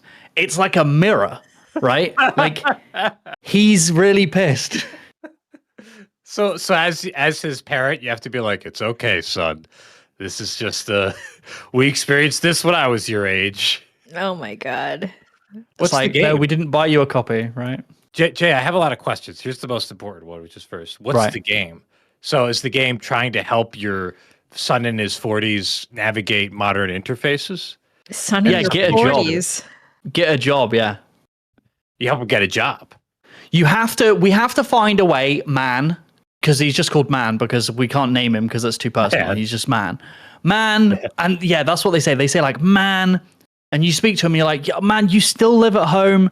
You haven't had a job in 10 years. We got to try and find you some work. Why don't we apply for some internships? Why don't we do this? And he's always fighting against you. But the more the more you interact with him, you can goo him up. You can get him on your side by like feeding him Hot Pockets and, buying him new video games. And when you play other games on the Xbox Ultra, what's it called? Project Helix, you earn points to then spend money on the man to buy him new games, new clothes, new jorts for the man. What are you designing now? The game makes sense. It's just very sad. It just seems like a very sad game to play. And games can't be sad, can they? It can be. We just got to think about the marketing. What are some sad games that sold well? Life is Strange was sad. What's that game where it's like all war crimes at the end? What? Spec Ops: The Line had Spec Ops: The Line. That's the one. The man is like Spec Ops: The Line in tone. So is the man a vet and he's back from? No, he's not a vet. Just tone, not subject matter. Tone. Okay. It's all about I've got to help the man. I've got to help him get outside the house. I've got to help him get a job. I've got to help him thrive. But then when all of your repeated weeks and weeks and weeks of trying, you then realize that you yourself created this monster and you're to blame. And then the man deletes itself off your hardware. Jesus. He suicides? And no. Suicide? Not that. It's just the game leaves you with that taste in your mouth of like, damn, maybe I'm Frankenstein and this is my monster. And then the monster disappears. Can you win? Can you get him a job? Can you help him get his life in order? Only if you put enough money in that is equivalent to buying another Xbox Helix. You have to bail out. If you spend enough money to buy a new Xbox, he gets a job and the reward is he does a little dance. But you're his dad. The lesson can't be bail out your son. It has to be teach a man to fish. You know, someone in the chat said, so Wiper malware as a live service game. Yeah. It's just wait, do you remember when I started talking because I was like, hey, before we go to super chats, I just want to make sure that we touch on all the things, and then we went off on the boy tangent. Yes. Where are we? How do we get here? Milo. I don't know, but I know how to get back. Milo is a weird thing. Milo is weird. I'm super glad I wasn't dreaming. Do you? Okay. At least some of us have been in the industry long enough to remember the most awkward moments, especially during like E3s, which rest in peace E3, but during announcements and stuff. And I feel like Milo, in hindsight now, looking back, I'm like, that's odd. Yes. But like odd things, you go to GDC or like PAX, you see weird things being announced on every corner. You're like, my favorite is to look at any like announcement video of a game 10 years ago, and it's always some guy on stage with like jeans and some jacket and his hands at his side, in like a I don't know what to do with my hands kind of way. Needs Yeah, when they get suit devs up jacket, to awkwardly announce things. Yeah. a hoodie under the suit jacket, shit like that is what I imagine. Half of me It was thinks an it's really interesting era. endearing, right? Because That's I some good remember times. My favorite was the Mm. South Park creators going on stage. I love them. that's fun. I didn't remember that. What were you gonna say, Jay? Oh, I think like getting devs up to announce things, I think is partly can be cringe because a lot of developers can be a little bit socially awkward, but like you look past that because most of it is. I remember vividly. I think it was either an Ubisoft or an E3 thing. A trailer came on, and it was a trailer for spoilers Beyond Good and Evil 2. And I was in a voice call with a bunch of friends at the time. And I didn't really understand that it was Beyond Good and Evil 2 until just at the end, the main theme music like creeps in. No, that's the second trailer. The first one, it's just as the ship is rising out. Yeah. The musical sting comes in. I remember this. And I screamed, literally, I screamed at the top of my lungs, it's Beyond Good and Evil! Oh my God! Like I went apeshit. And then afterwards, Michelle Ancel, who no longer works on the project for reasons, came out and was crying. Like they were so happy that the game was Revealed. being announced and that it's coming out and it's real, because that was like their dream project. And like that's so endearing to see like the actual passion from the devs and their excitement. So like I think there's a lot of value in actually getting the devs out on stage to like show the vulnerability and the personality of those devs, that they're actually people, you know? I agree. Nice. Sorry, I'm laughing because of what Speakeasy said.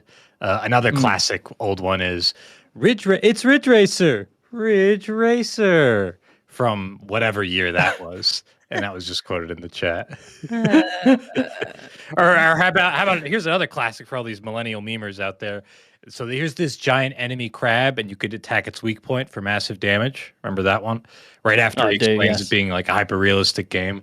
This is some vintage memery Massive right damage. here. Is that a PSP, Eric? That's a PS Vita? Oh, That looks like a PS. Oh, okay. Is it a Vita? I think so. It's a I have- PSP, according to Eric. It's Oh, a PSP. Okay. Do you remember the little spindly analog sticks that were just like little discs on it? I Yeah. always found them very awkward to use. I only had a PSP.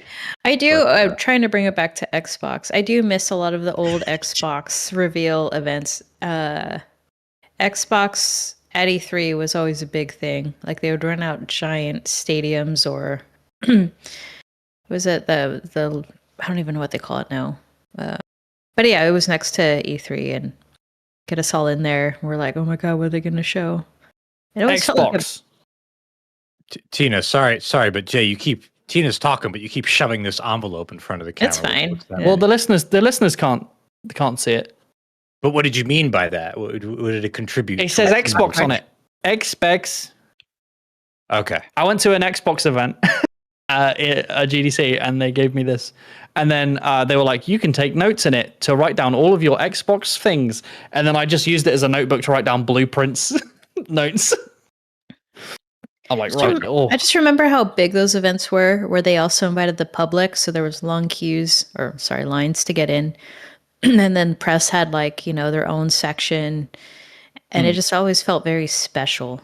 There was a hefty excitement in the air. And I'm really sad those things are sort of falling by the wayside. Yeah. Like when I went to PAX a month or so ago, Nintendo had a big presence. They weren't really showing off too much interesting, but it is nice when these companies have really big things to show off and they spend a bunch of money to make it special. That is nice. It is nice when that happens, but it's getting exceedingly rare ever since COVID. They aren't putting a lot of money into these conventions, or as much money into these conventions and stuff, which is a shame. Xbox Showcase, and they still have And that stuff, but it's more like pre-recorded videos than live on stage kind of thing. It's also just too expensive to get all that shit out there for dubious benefit, you know? Yeah, it's good PR and marketing, but in an age that becomes more and more digital, isn't it better to put that money elsewhere, unfortunately?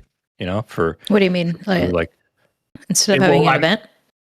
Yeah, it seems like events are so expensive and that money is better spent to promoting things online, is effectively what I'm saying. it feels like that saves money and it reaches a broader audience than doing a show in Los Angeles. They would still stream it No. though. Like everyone could tune in. So No, even if you that's were there. true. Yeah. And look, this is just my guess here because I don't Mhm. know the AAA marketing or production styles too well there. But I assume that they just go, you know what? Forget the event. That's too expensive to coordinate, and let's just do the stream. And I feel like in that case, they feel like they're saving money and they're reaching either just as much people or more because they put more money that would have otherwise been spent on the LA event. What you're saying is the internet killed the boy. The internet killed the boy. If they What did a it at direct- events, if they showed it off at events, it would have been a thing. It's just a theory. I think COVID is probably a big indicator here too. Oh, we have a Tina. That's Tina on the Xbox presentation on the chat right now. Wow. Hmm. You were so public, unlike Jay and me. We got all kinds of clips. Of you. I was on the game journalist side for about 5 years. And then I jumped into Call of Duty and then had to represent that franchise for Infinity Ward. Yeah. So I still did press. It's fun. You You've had a one hell of a spectrum of a career. It's very impressive. Insults do not Thank hurt me. you, I'll tell you that much. That's true. Tina, if You've you been were, calcified. Yeah. I have a question Hardened. for Tina. Yeah. Because this is something I feel like I've grown more and more to think is a truth. A lot of becoming a game developer in the AAA sense is a big part about like where are you born, right? Like you have to be born like in LA and be interested in the arts. If you weren't born in LA, if you're born somewhere else, and you didn't have the access that you did, what do you think you would have gotten into? So I was born in the Bay Area. I lived in San Francisco most of my life. Game journalism had a huge hub in San Francisco at the time. So there was like GameSpot, EGM, 1UP, IGN were all on the same street, 2nd Street in San Francisco. Okay, I see. Yeah. Okay. So I was really lucky in the sense that like that was a huge So thing. my And bad then then. Yeah. Yeah, and Double Fine conflating is this still in San Southern Francisco. California. I think they're still in the exact same spot. Okay, so let me ask you this. So I'm yeah. conflating Southern Californian cities. That's Sure, on me. sure. But what if you were born like just somewhere else where you didn't have that kind of access? Mhm. What do you think you would have What done? would you do? Yeah.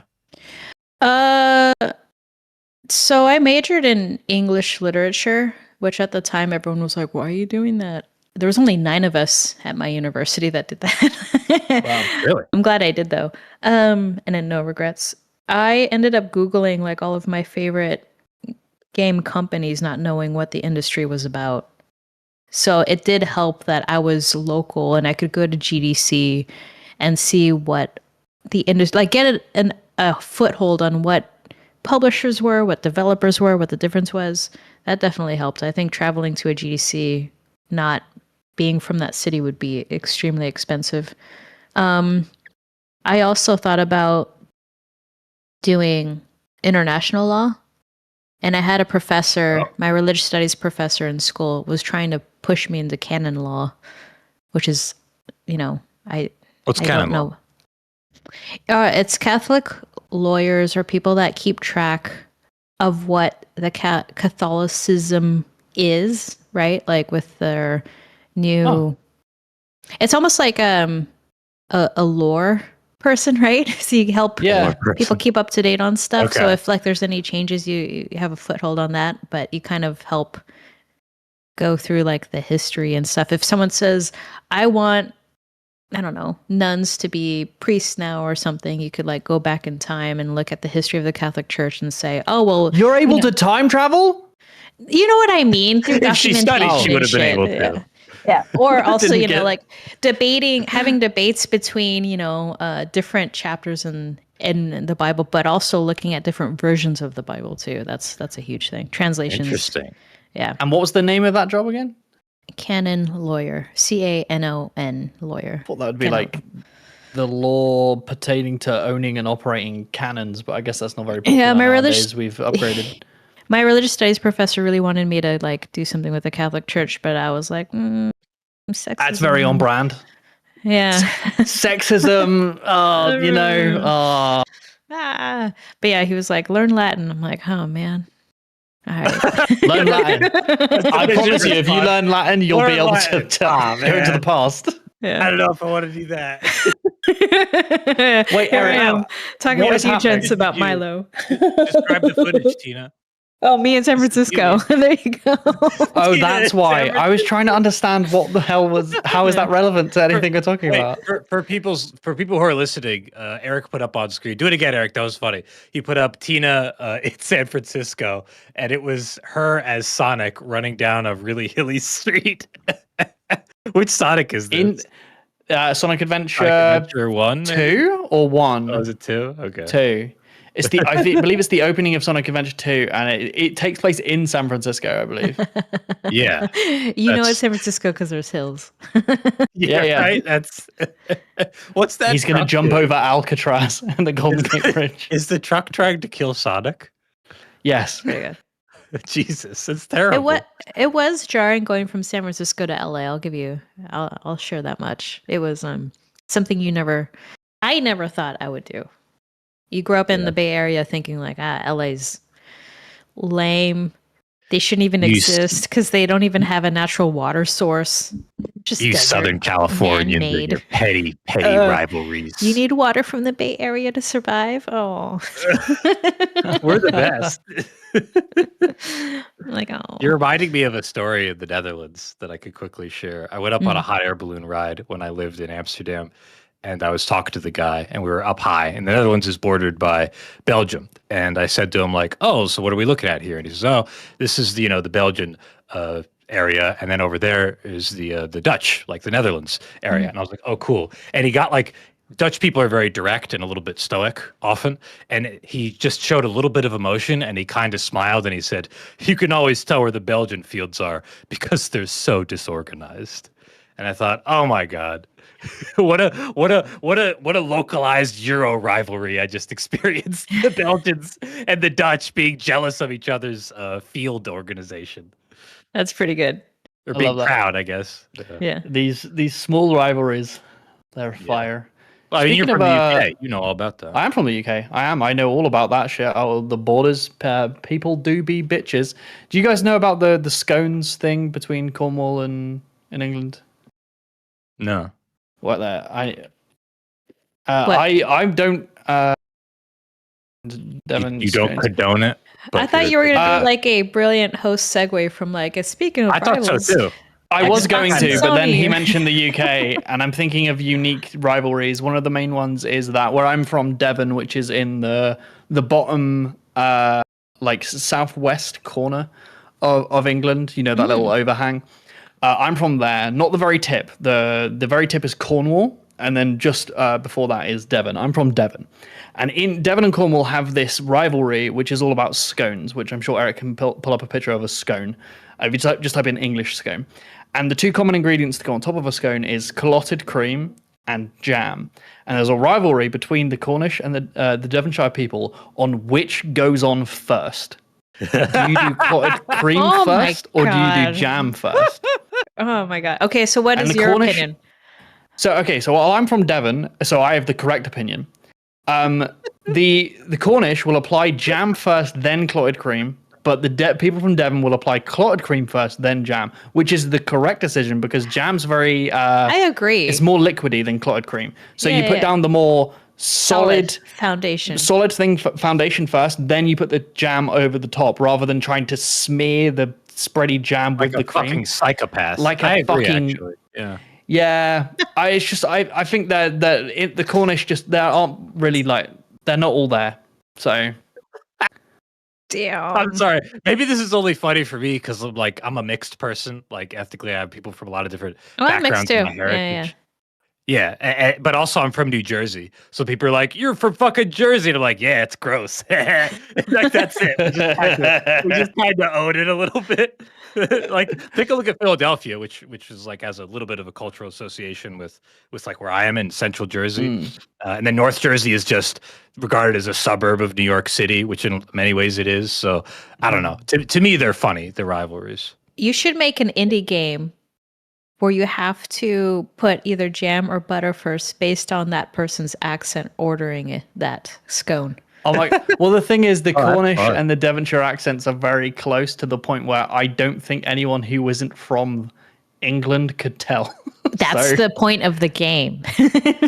Is this some kind of social commentary, Tina, of like, us think as a it is. people, we're so Yeah. close and we shouldn't be like splitting ourselves Absolutely into not. this It's just trying to read. You're like, oh. Oh, This is fuck. like Put the jam on. This is like that Rick and Morty joke, right? We're like, oh, but we have circular nipples and they have long nipples. Ah, kill them! And they just fight each other. But for jam and cream, 100%. Well, as I've mentioned, Jam, we've got a few more donos. We don't got a lot of time, so I'm going to slam through these. Okay. Alrighty, let's slam. First one's from Sussy Guru 2K, gives €5. Thank you so much. It says, fewer people subscribe if the service is too expensive. I wish I could get paid millions for such unprecedented insights. Wait, did one of us say that? Is that Sussy? I don't think we said that. I think potentially maybe the head of Xbox said that. I don't know though. It's also true, So, speaking of true, Mikkel Hudson gives $5 Canadian. Thank you. It says, speaking of FF14, I just suffered culinary crimes at Jollibee for an eat chicken emote yesterday. You suffered culinary crimes? What was the culinary crime they put on jam first? Was that the problem? I've never had Jollibee. It's I'm sorry. Yeah, this Filipino, what's right? that? Filipino food. I know it's a chain. There was one in Boston. They opened one in the Bay Area like a long time ago. Oh, there isn't one in Boston. I lied. I lied to you. I'm sorry. I don't know that one. Okay, next one. Also, Mikkel Hudson gave $2 Canadian. Says, dang, time to renew my Eric Plus sub. I think that's because Eric did some good goof along these 2 hours, and that's a fact. I think it's the Connect. In response to the Connect. He offered Tina a gold subscription to Eric Plus or something like that. Boom. We love Eric's subscription service. Siddharth Hedgehog, $5, and says, grow up on fun exclusives like Halo 1 and 2, Crackdown, Voodoo Vice, Amped 2, Fusion Frenzy, and Crimson Skies 2. I'm sad to see Xbox in this state now. I miss good Halo. I miss Fusion Frenzy as well. That was going to be the game I talked about bringing back. Yeah. Yeah. We never talked about there's that. moments, like, I don't know if any of you watched the Mandalorian show. I'm sure a lot of our listeners do. There was like key moments in that show where I was like, God damn, I wish I could do that in Halo. Like Oh, interesting. Yeah. Miss it. Yeah, man. I miss I mean the thumbnail is me weeping with the Master Chief's helmet. And that's not just because of my dead friends. Yeah. That's like I miss it. I like Halo. Yeah. It's I really this is another thing maybe we'll talk about when it happens, but like I just wish they would try something new. I don't want to see Halo 1 remade again. Let's take a risk. But I know the reality. They can't do that right now. We always go back and forth on this. On like changing up anti-remake a franchise versus what people expect. We always have this debate. So you're right. But it sounds like we at least agree. Wouldn't you agree you'd rather have Halo 7, I guess, or 6 instead of Halo 1 remade? Can we agree there? I mean, why not both? I actually like one of the core pillars for me that made Halo was being able to couch play together, play with your friends. Couch co-op. Couch co-op. Or just couch playing play. Either online, right? You could have up to 3 friends join you in a multiplayer game, or have up to 3 friends join you in a campaign. And I think that is missed heavily.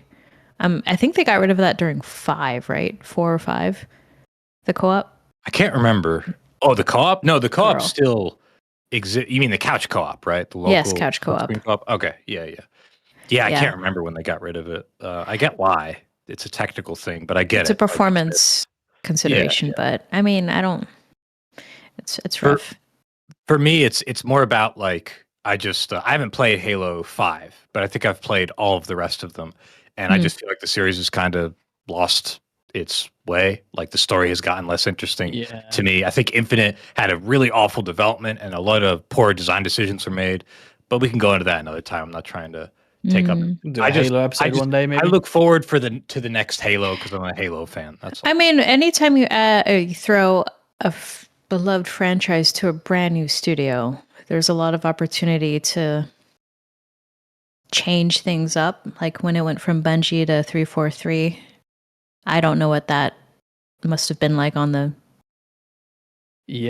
end. I would hope for that. You want to innovate enough to be like, this is our franchise now, versus let's maintain the status quo. Like, it just seems like a tough thing. It And is there's tough, probably a lot of like learned and experienced lessons that Bungie had that they may not have shared with like 343, for instance, right? Like maybe test driving a feature and being like, that didn't work for this reason. And then that's a new lesson that 343 had to learn. And what's 343 doing now? Aren't they like a shell I of a don't. studio? They don't exist. No, listen. They still have their exist, Halo right? Studios. They rebranded. They're Halo Studios now. They rebranded. Somebody said this. I read this morning. I forgot to mention it. Someone said it in the chat. Apparently, there's a rumor they're considering making an extraction shooter, much to the dismay of Halo fans. A Halo extraction shooter? A Halo extraction. I think the brand is too big. That's correct. I think the brand is too big at this point to not follow trends, and that kind of sucks. That's the thing that concerns me. You know what was a great innovation without compromising what I would want out of a Halo game? Halo ODST. Fuck yeah, girl. High five me. ODST is great. That made me Right like appreciate Master Chief and his abilities so much. Yeah, and you're just like lonely in the fucking night city, going like, "Where are my friends?" Like with the jazz music, this beautiful jazz. Oh, what a great game! Reach took risks too. Speaking of Reach, I was talking about at the beginning. It did. The sprinting, right? Bloom, right? These multiplayer progression. Multiplayer progression, and it was a great model for multiplayer progression. Here's the currency, here's the points. Now just buy the thing that you want. That's what we did in Sandstorm, and it's fucking fair, damn it, and ethical.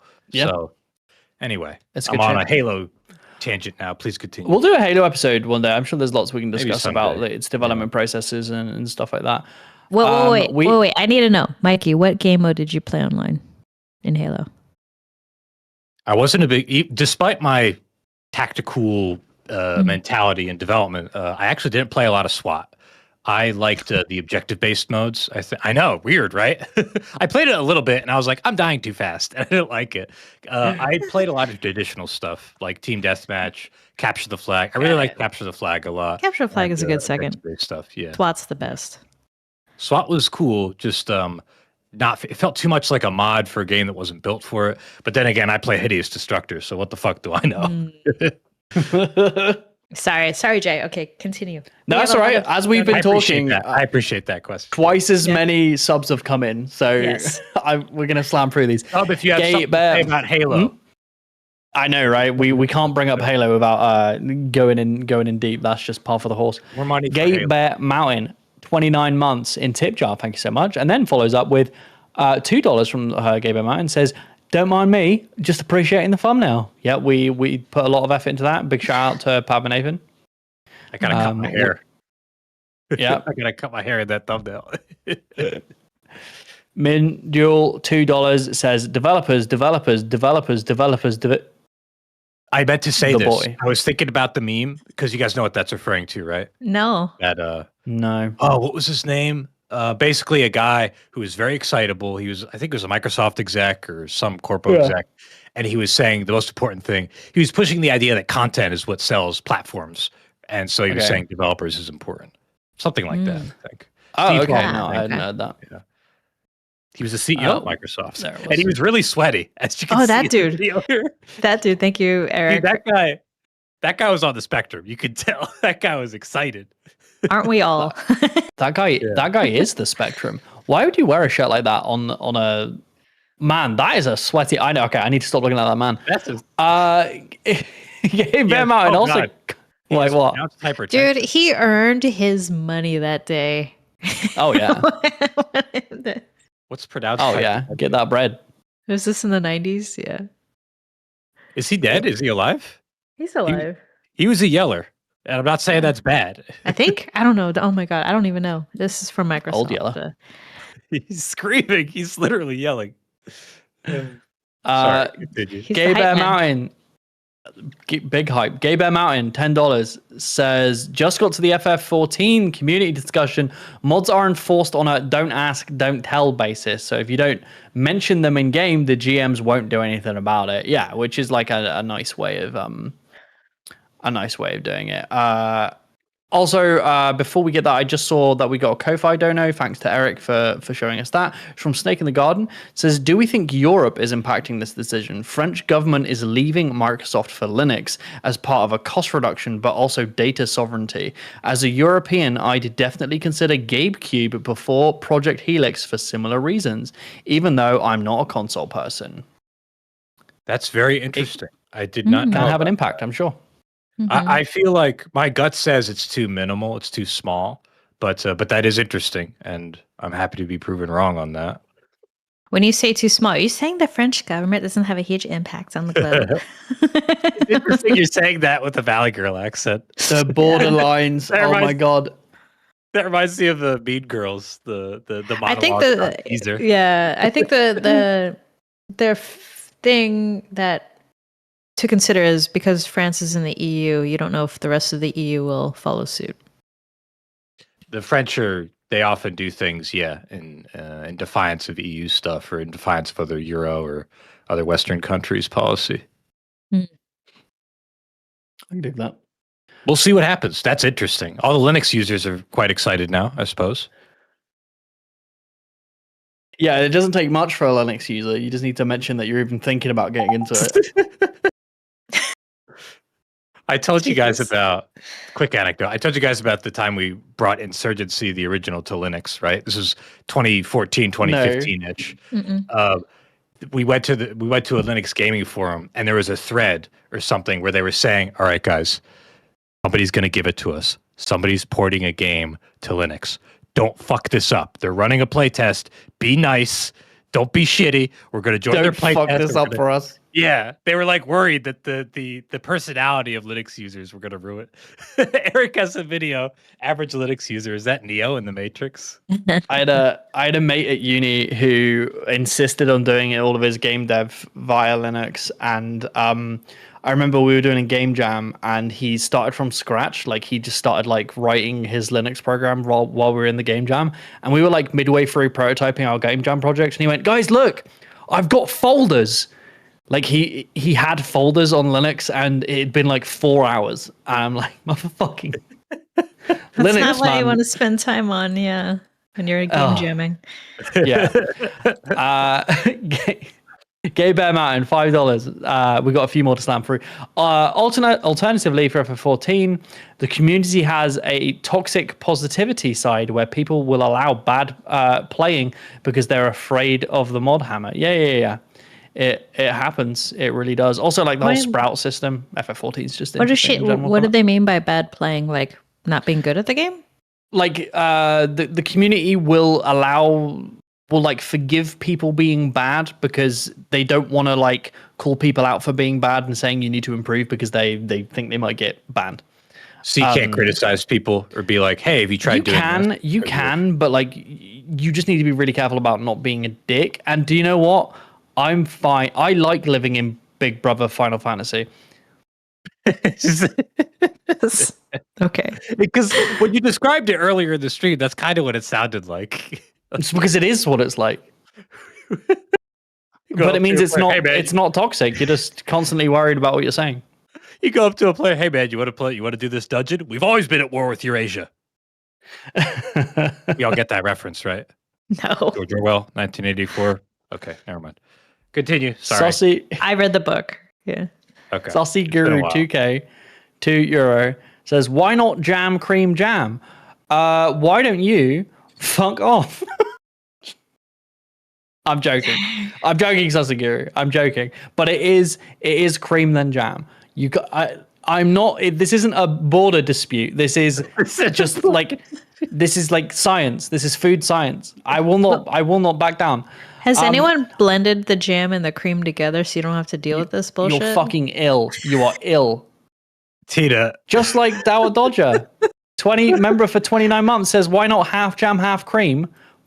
Then when you take a bite, you're just getting cream and you're just getting jam. You can't have both. Just do cream then jam. It's that simple.